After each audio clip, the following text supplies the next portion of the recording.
What's happening, gang? It's your boy Retro back again with another reaction video. Yeah. Today we got another huge update. I know you guys could probably already tell it is going down just by that title alone. We're seeing an explosion on the set of CNN as CNN host Scott Jennings is absolutely mopping the floor with host Abby Phillips and company during this newest segment. We see Scott exposing why Kamala Harris purposefully and intentionally created this open border crisis that we're currently facing, guys.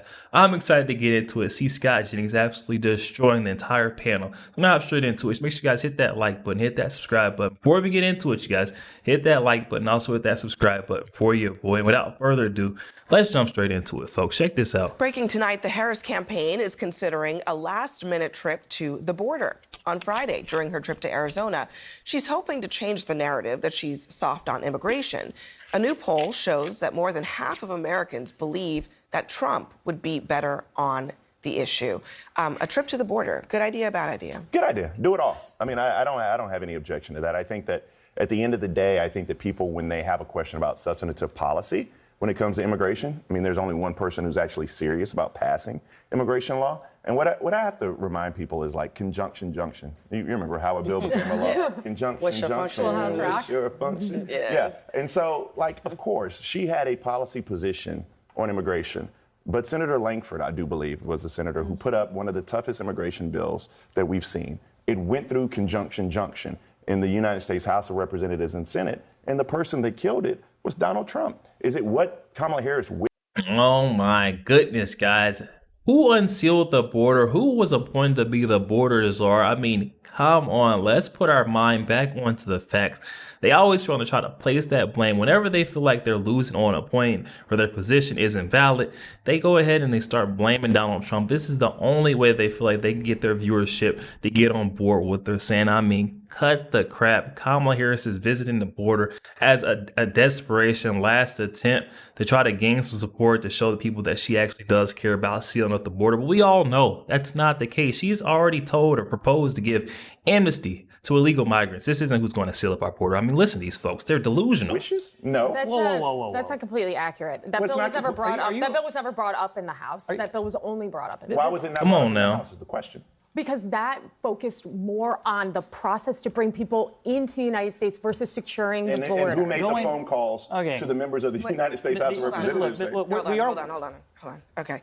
The bill addressed border security. It actually had a proposal to quote unquote shut down the border when they hit a certain number of thousands a day. That was a Republican idea that the White House adopted. And Republicans can disagree with it. It addressed it, but I mean, it addressed both sides of it. A lot of Democrats hated it, but Republicans hated it more. And here we are. So look, we argue about this bill all the time. We are where we are. We showed the poll. She's down on this issue. Going to the border is not going to fix that. I don't know if you all have seen the video. There's this amazing video of her from a couple of years ago out chanting, down with mass deportation. Doug was right behind her chanting along. I mean, her views on this are so obvious. Going to rallies and chanting, running on it in 2019, 2020. I mean, we know where she is on immigration vis-a-vis Donald Trump. Going to the border is not going to change that. The American people are going to see him as tough on it, tougher than she will ever want to be on it. They don't trust Democrats on this issue because of the last 3.5 years, the day one executive orders, and then waiting until the shadow of an election to try to pay some lip service to it. It's not going to work. Scott. Come on now. CNN Scott Jennings shot straight out of a cannon on this one, guys. Oh my goodness. Wasn't too familiar with his work until a couple months back, but oh my, ever since I've been on the Scott Jennings train. I thought there was no good apples over there on CNN, but this guy has proven himself to be one. Like, listen to him. She's trying to run on, closing up the border now, when she's had 3.5 years. Borders are. Why are you doing it now? We know why you're doing it now, Kamala Harris, because you're trying to get votes. It's not going to work. It's just not. People are done. The shadow of an election to try to pay some lip service to it, it's not going to work. Scott, I don't disagree with some of the things you said about lip service or how it's going to play out. But I do want you to understand the simple fact is that Kamala Harris is the person who's actually saying that she will sign a piece of legislation. The Republican Party bastardized people such as Marco Rubio, the Gang of Eight. Have we not been here before? That they literally excommunicated from their party for trying to come together on comprehensive immigration? I think that this is... Nobody believes she's going to be tougher. One of the things about this moment, I mean, the Harris campaign has just been trying to kind of float above it all, to float above the immigration arguments, float above, some of the nitty-gritty details on some of this policy. But this floating above immigration, floating above the economic crisis that we're currently in. I mean, she doesn't have anything to offer on the economy except for that she grew up in a middle class family with her mom struggling to raise her and her little sister. Like, come on, couldn't afford to buy a house until she was in her teen. I mean, guys, we've heard it so many times. It's like ingrained in my brain at this point. She's running from that. She's running from the border. She's running from the economy. Guys, don't let Abby Phillips sit here and try to lie like it's not that much Kamala Harris is hiding from. She's hiding from a lot. The majority of what we need to know from a presidential candidate. She's brought nothing, no substance, guys. Float above, some of the nitty-gritty details on some of this policy, but this shows that they realize they have to do something. One of the other things that happened today, though, is that we got some crime statistics showing crime is down. Again, this was also going to be something that Trump wanted to run on Harris against. But the statistics are what they are. Yeah, I think you said it in the last segment. Even though you said vibes don't necessarily win election, I do think that vibes very much contribute to how people feel about issues, whether it be real or whether it be imagined. And the reality is, in most people's minds, they feel like crime is out of control. Like, I'll take my city where I'm from, Detroit, as an example. When I was growing up, the level of crime in Detroit, I mean, Detroit was always in the top 3 as being one of the most murderous cities in America. 700 murders a year, easy. It's maybe half that now, okay? And I realize, though, the population has decreased, and that's part of it, but the approach to safety is so much better than it used to be. But unfortunately... Kamala Harris' approach to safety is defunding and taking police out of schools and off the streets. She says more police won't help to reduce crime. I mean, I don't know what this lady's trying to say right now, but I can't buy it or can't buy in just based off the fact that I heard this straight out of Kamala Harris's mouth. She said it. She doesn't believe more cops will equal, safer cities. It just doesn't make sense to me. You can't make this stuff up. And then you got folks like this who was pushing the exact opposite narrative on CNN. These guys are just crazy. Look at Scott's face. He's tired of it. Like, what? Listen to her. Part of it, but the approach to safety is so much better than it used to be. But unfortunately, between social media and people passing around violent videos all the time, no matter what those statistics say, I still think it roots in people's minds that crime is just out of control. And I think we're much safer as a society today than we were when I was growing up. So I think to your point regarding social media, it's very easy to share a violent video. Those things move very quickly across the internet. But these FBI statistics leave room for questions because there are a lot of cities, major cities like Los Angeles, that are not providing that information. I'm sorry to interrupt you again, but because we looked this up, I've heard this before. The FBI addressed this today. Those major cities... They didn't even let her get her point out, guys. She was saying that they're not polling some areas, some regions in the United States as far as these violent crimes goes.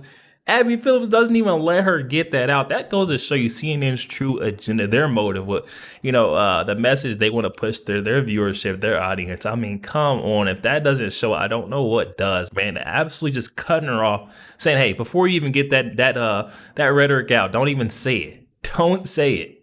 Oh my goodness. I'm like, what's happening? These FBI statistics leave room for questions because there are a lot of cities, major cities like Los Angeles, that are not providing that information. I'm sorry to interrupt you again, but because we looked this up, I've heard this before.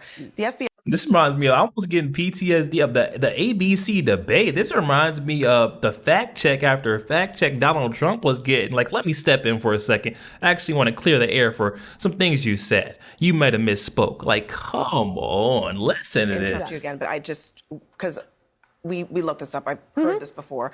The FBI addressed this today. Those major cities now are reporting their crime statistics. But they didn't in 23 on these numbers. When you go to the FBI website, they're not there, especially for homicides in LA. Let me answer what you're saying. So now they do.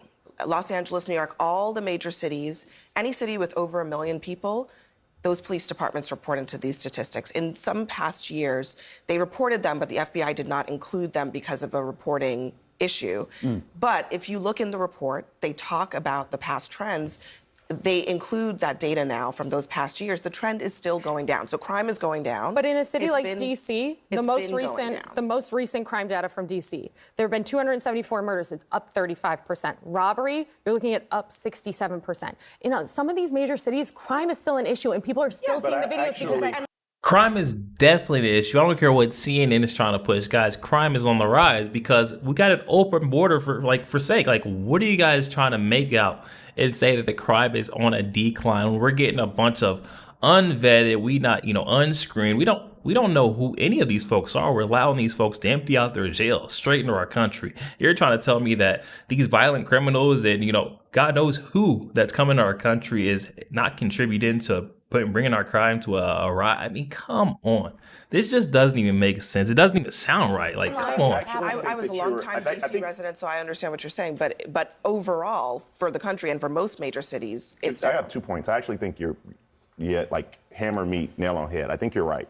And I think Scott's right. I think Jamil's right as well. I think that Democrats, for a long period of time, we put our head in the sand when it came to issues of crime, right? We talked about it in the way that you should, being smart about crime, but we didn't necessarily address the way that people feel about it.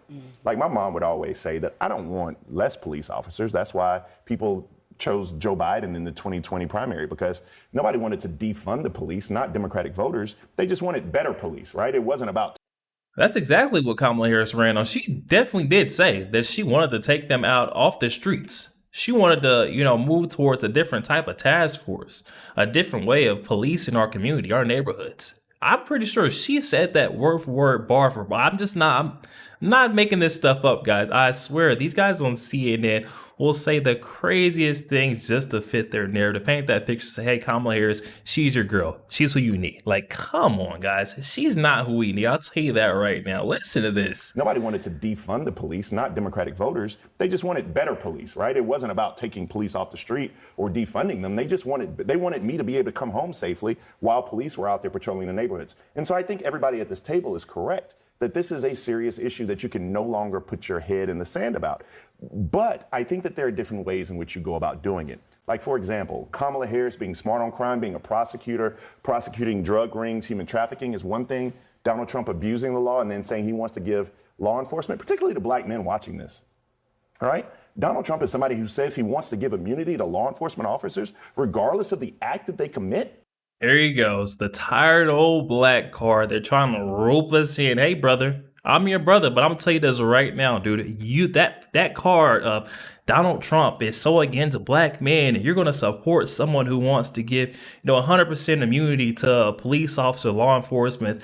That's not what he said. But hey, if you're doing what you're supposed to do as far as abide by the law, being a regular citizen, you won't have anything to worry about. I'm gonna say that right now, black man. Go to work, come home. I don't do anything extra or out of the law that's going to have to make results in me having to, have conflict or run-ins with the law. This guy is trying to paint that old or beat down that old point. It's just annoying, man. It's annoying to see it. They keep trying to do this. I mean, come on. Then he's trying to say, look back at Kamala Harris's record as a district attorney. I mean, look at her record. She kept men past their sentences in order to use them for cheap labor. That's you want to look at that record? Oh, okay. Okay. Do you know how patently absurd that is? And so you have differences on policy. But the fact is, and it's a good question, and I'm glad I think we all agree, crime is a very serious issue. It's who do you want to challenge that serious issue? I think this is multifaceted. Can you agree? Can I chime in and agree? No, we're well past that. That was A block. Right. Harris has some holes in her record. I mean, I think she tried to bail violent people out of jail.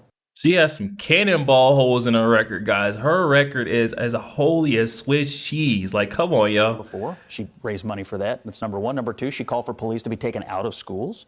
Come on now. Number three, she has advocated in the past for decriminalizing illegal immigration when people come across. And so she has once again, we're back to the same conversation. What is her record? What are her public statements? What actions has she taken?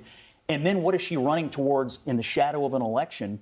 Which just makes me suspect that she wants to be tough on crime at all. Come on now. Hey, Scott Jennings, back at it again. He is not going to let off the gas here. He's pointing out Kamala Harris's track record is anything but pretty.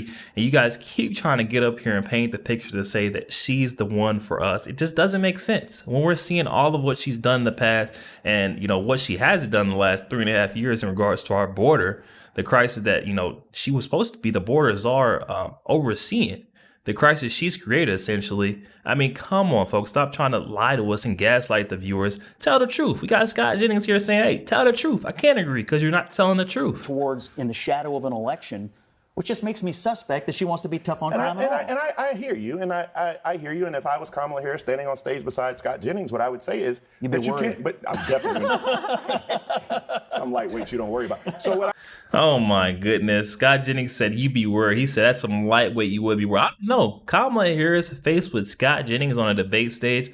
I think she'd be worried because he's going to ask the questions that all the American folks want to know. You know, why had she covered up for Joe Biden for the last, 3.5 years? Everyone was saying that Joe Biden was on decline. She kept covering it up, guys. And then we asked her about, how she's flip-flopped on multiple policies. Almost every single policy she stood on in the past. She's came out now and saying she's on a whole nother stance. She's got a whole different position. It just doesn't make sense. I think Scott Jennings would fare well in a debate against Kamala Harris, and that's just me. What I would simply say is you have to look at her record as district attorney. You have to look at her record as attorney general. Look at her record. This isn't someone who hasn't prosecuted these people and locked these people. Oh yeah, she's prosecuted. She's prosecuted and kept these folks past their sentence, no matter what they've done. She said, hey, we need the cheap labor, so we're going to go ahead and extend your sentence. You don't have to go home to your family yet. You stay past your sentence, but yet she's granting amnesty to these illegal migrants. It doesn't make sense to me, or she wants to at least. I mean, it's crazy. People up. This is a serious candidate with a serious law enforcement record. And as for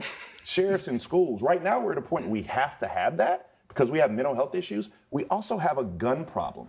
And so until Republicans want to come to the table and talk about the fact that every single school shooting we've had that we talk about involves a semi-automatic or automatic rifle, and we should put a ban on those weapons, then we don't really we can't meet in the middle. But you admit that her past rhetoric would call into question how tough she wants to be. I mean, people are weighing this, like, here she was here she is. Like, what am I supposed to Exactly. That's the 25% of voters right now who are saying, I don't know where she stands, and so I can't make a decision, because what they've seen before, what she's saying now, and what her past is, whether it's on crime, the economy, immigration, whatever, they've seen what she said before, they've seen where she's trying to say she is now, and that's why they're saying, I don't know which Kamala Harris to believe. Yo, there we have it, y'all. And that's how a lot of American folks are feeling right now. Scott Jennings out here just laying it down. His partner in crime. You guys got to drop in the comment section below. Let me know what her name is. I'm not too familiar with the host on CNN. I'm just not too fond of the network, but I feel like she was a good accomplice of Scott Jennings in this segment right here, where she was just laying it out. Hey, Kamala Harris has ran on so many things. Her track record in the past of, her ultra liberal policy, whether that be, the decriminalization of, illegal border crossings, defund the police, taking them out of schools, her record on economy, it just doesn't make sense that she's flip-flopping and she's running and spinning her position now that it would favor her in the election. I mean, come on, we have to point out the obvious. And it's not just these CNN hosts like Scott Jennings, his partner in crime, that are seeing it. It's the American people too. And that's why we see these polls where it's saying, hey, Donald Trump will be more trusted with the economy by the American people. It's a reason for that. It's because he is more transparent. And also, folks have seen what he could do before. I mean, come on, y'all. Hop in the comment section. Let me know your thoughts. Also, let me know Scott Jennings' partner in crime's name, please, because she absolutely killed it too, guys. But Scott Jennings is on an absolute rampage. He is on a warpath of destruction, just destroying any host that gets in his way, guys. Hop in the comment section. Let me know what you're thinking. Also, make sure you guys hit that like, hit that subscribe button. If you enjoy more content like this, I'll catch you guys on the next one.